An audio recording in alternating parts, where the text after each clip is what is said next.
Scuttlebutt is that Star Citizen 4.6 is coming with a full wipe. I try to stay the hell away from social media, but you can't really avoid this one. The reaction's been loud, angry, defensive, and that passion is healthy. It means people care about this game. I get why this hits a nerve. Nobody likes being told the progress they've made is about to disappear. But how we got here matters. Because this didn't come out of nowhere. And we're going to talk about what happens next because it's going to get spicy and I'm not going to sugarcoat it. Right now, credits don't mean anything. Items don't mean anything. I've watched people hand out billions of alpha UEC in global chat like it's nothing because duping turned progression into a joke. When that happens, we don't really have an in-game economy anymore. Instead, we've got a sandbox full of monopoly money, and it's all completely worthless. Some of the people watching this right now helped make that happen. I hear the argument every time. It doesn't hurt anyone, but it absolutely does. It screws over casual players because their progress just got It wrecks testing. It makes systems like cargo, progression, and eventually crafting impossible to evaluate properly. And once the economy collapses like this, there aren't many clean ways to recover it. The thing is, Star Citizen was already heading towards some kind of reset.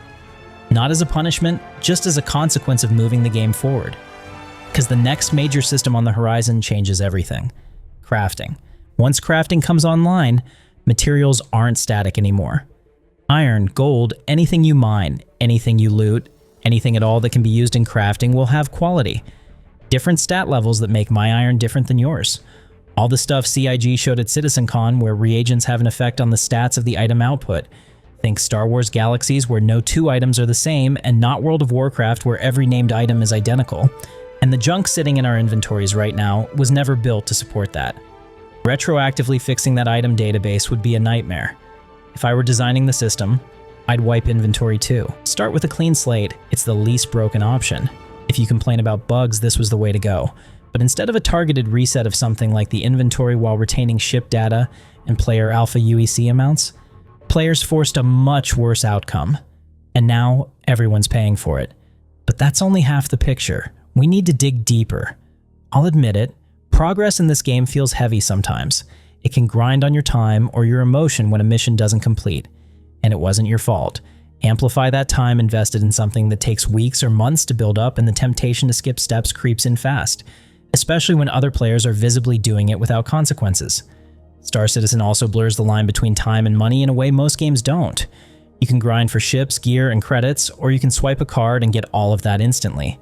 There are many people that use these exploits to get access to ships that were locked behind paywalls, or a significant grind. And I totally get that mindset too. I'm not blind to the reality. I have a solution for people that want to try ships they've never flown before, and I'll share it later in the video. The real money aspect of Star Citizen creates a pressure cooker mindset where progression starts feeling like something you're supposed to optimize at all costs. Some people optimize with spreadsheets like in EVE Online, and others optimize with exploits. And once that mindset takes hold, cheating starts getting justified as efficiency instead of what it actually is. On top of that, this is a shared universe. One person duping doesn't just affect their own experience, it distorts everyone else's. The game might not have an auction house right now, but there's absolutely a player economy that exists here. Players trade items themselves, and they've even built the tools outside the game to advertise and allow those trades through websites. Items that used to sell for millions, which was reasonable for players to earn. Playing the game as it's intended now sell for multiple billions. It's Looney Tunes stupid. Everyone complains about bugs constantly, but once money has no meaning, people stop playtesting the missions that need it the most. The rewards are as meaningless as $5 has become in the real world.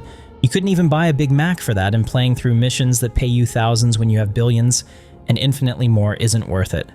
Gold farming exists in every game, but I'm convinced that's not the real problem here. Gold farming is still work. If you're going to put in the effort to generate money in a game like that, you're at least engaging with the systems as they exist, even if the end goal is selling the result. I don't love it, but it doesn't instantly nuke the economy on its own. Gold farming is a symptom you manage. Duping is a disease you have to cut out. Here's the uncomfortable reality that sits underneath all of this. Exploits are never going away. Not in Star Citizen, not in any complex online game, not ever. This is an arms race, and it always has been. The game is too big. The The systems are too complex. Every patch adds new mechanics, new interactions, new edge cases. Somewhere in that mess, something is always going to break. And the moment it does, someone will find it. Sometimes by accident, sometimes deliberately, sometimes with a Discord full of people reverse engineering it within hours. There's a huge difference between stumbling into a broken system and deliberately duplicating billions of credits. There's a difference between reporting a bug and turning it into a personal ATM. Every single time you log in, you're choosing how you're going to interact with the game and the people around you. I've had opportunities to take sponsorships from Star Citizen credit sellers. The money was real, like really good, and I said no. Because at some point, you have to decide what you're actually standing for. I can't sit here talking about progression, testing, and the long-term health of the game, and then turn around and promote something that actively undermines all of that. Same thing in-game. I choose not to exploit. I choose not to dupe. I choose not to abuse broken systems even when I know exactly how to do it. Right now, I've got about 2 million credits on my character. That's it. I don't play for maximizing my credits per hour. I want my progress to mean something, even if it's slower, even if it's frustrating sometimes. If you want to play with ships you've never bought and don't want to grind for, every PTU patch gives you 15 million credits in the game. You can buy ships, pool money with your friends, and get things you've never tried before. That's the right way to do it without killing the game for yourself and everyone else. And I'm going to say this even if it pisses you off. This actually is a choice. It's not forced. Nobody's making anyone dupe. Nobody's holding a gun to anyone's head and telling them to break the economy. People do it because it's easier, because it feels efficient, because everyone else is doing it. And if that's you, f*** you, seriously. And this is where CIG has to step up, because if exploits are inevitable, then consequences can't be optional. Fixing the bug is only half the job. The other half is making it very clear that abusing it comes with a real cost. Stop the bullshit slaps on the wrist. We need actual punishment. I want to see mass bans, temporary bans for people who dabbled, permanent bans for the ones who went all in, the people who duplicated billions, laundered items through alts, flooded the economy, and then had the audacity to argue that it didn't hurt anyone. That behavior doesn't belong in a shared test environment, and it sure as hell doesn't belong in a game trying to build long-term systems. If you knowingly broke the economy, you forfeited the right to complain about losing progress. I don't care about the pledge store at that point. Take a whale's account away for exploiting and make a statement. Make it loud and name names. I have no doubt that someone that is that obsessed with the game will come back and spend more. They always do. And before anyone starts screaming about fairness, this isn't some gotcha. CIG has all of the in-game logs. They know the difference between accidental duplication and deliberate abuse. They know who touched it once and who turned it into a business. I'm not talking about punishing mistakes. I'm talking about drawing a line and finally enforcing it. Otherwise, what's the point? Because if there are no consequences, the arms race never ends.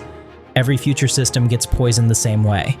Crafting, base building, all of it collapses under the assumption that cheating is just another unofficial game loop. Once that becomes the culture, wipes don't fix anything. They just reset the clock until the next exploit destroys the world again. I know a wipe is going to be painful, but bans shouldn't be controversial. Letting this slide again would be worse. Because if Star Citizen is ever going to grow out of this phase, it needs systems that matter and players who respect them. Anything less just guarantees we'll be right back here again. And honestly, I'm tired of pretending otherwise. And if this pisses you off, good. F*** your feelings.